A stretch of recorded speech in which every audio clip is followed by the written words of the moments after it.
Assalamualaikum warahmatullahi wabarakatuh.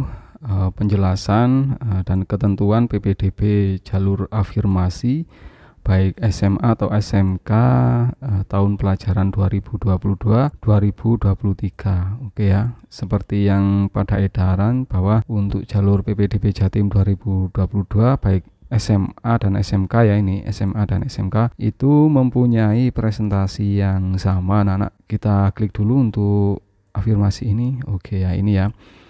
Jadi jalur afirmasi jenjang SMA atau SMK itu mempunyai presentasi yang sama, yaitu 15% dari pagu sekolah. Nah, jalur afirmasi itu adalah jalur yang khusus untuk keluarga yang tidak mampu, jadi anak buruh atau anak penyandang disabilitas. Penyandang disabilitas itu anak yang mempunyai kebutuhan khusus ya, perhatian khusus. Kemudian pagu sekolah itu apa sih? Pagu sekolah itu adalah jumlah maksimal siswa yang bisa diterima di sekolah. Nah, jumlah maksimal siswa dalam satu kelas itu paling banyak itu 36 siswa. Contohnya ya, di sini ada sekolah A mempunyai 10 kelas. Berapa pagunya dan berapa siswa yang bisa diterima di jalur afirmasi? Jawabannya adalah untuk penerimaan PPDB pagu sekolah adalah 36 dikali 10 sama dengan 360 siswa. Jadi 36 ini adalah jumlah siswa dalam satu kelas dan 10 ini adalah jumlah rombongan belajarnya ya. Jadi 360 siswa yang bisa diterima dalam satu sekolah. Maka jika lebih dari 360 siswa, maka otomatis ada yang tidak diterima. Kemudian pagu afirmasinya berapa? Jadi 360 dikali 15% sama dengan 54 siswa. 360 adalah jumlah siswa keseluruhan yang bisa diterima dalam satu sekolah, dan 15% ini adalah ketentuannya dari PPDB ya.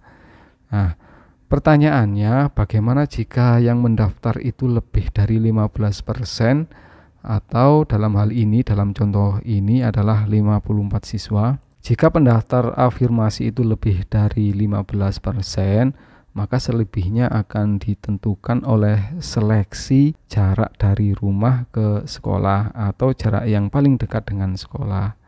Ya, misalnya itu ya, yang mendaftar misalnya di sini ya itu ada 100 siswa. Oke ya.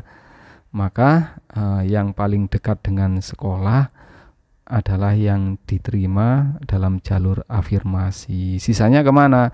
Sisanya tidak diterima.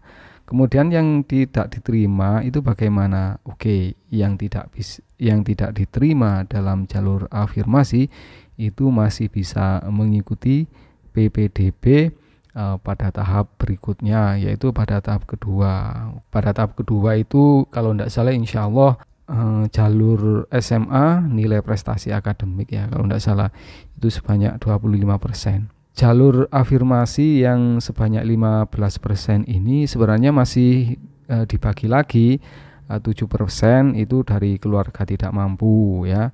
Nah, keluarga tidak mampu itu terdaftar pada bantuan pemerintah seperti KIP, KIS, KKS, PBPNT dan lainnya. Ini jadi kalau kalian punya KIP atau KIS itu silakan mendaftar pakai itu anak-anak ya. Nah, kemudian untuk anak buruh itu 5%.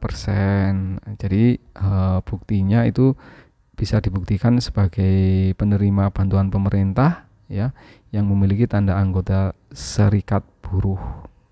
Kemudian 3% ini penyandang disabilitas termasuk kategori difabel ya, yang menyelesaikan pendidikan di jenjang SMP. Jadi harus menyelesaikan SMP dulu anak-anak selama 3 tahun.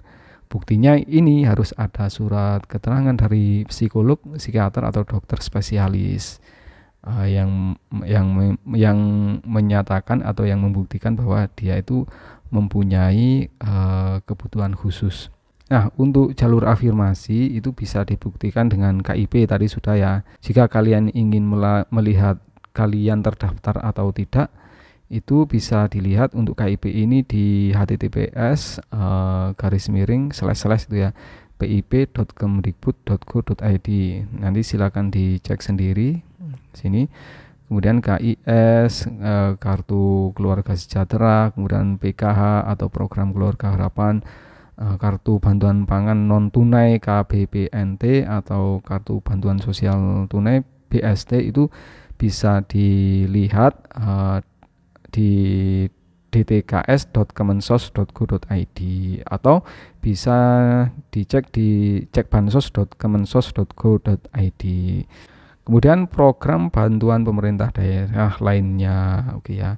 Jika kalian mendapatkan program dari pemerintah daerah, silakan membuat surat keterangan sesuai dengan program yang diberikan oleh pemerintah daerah.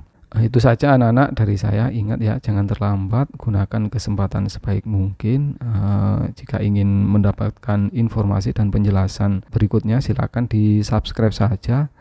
Mudah-mudahan ada manfaatnya, mudah-mudahan kalian bisa diterima di sekolah pilihan kalian. Dari saya cukup sekian. Assalamualaikum warahmatullahi wabarakatuh. Selalu tegakkan Panji SMA, semoga jaya untuk selamanya.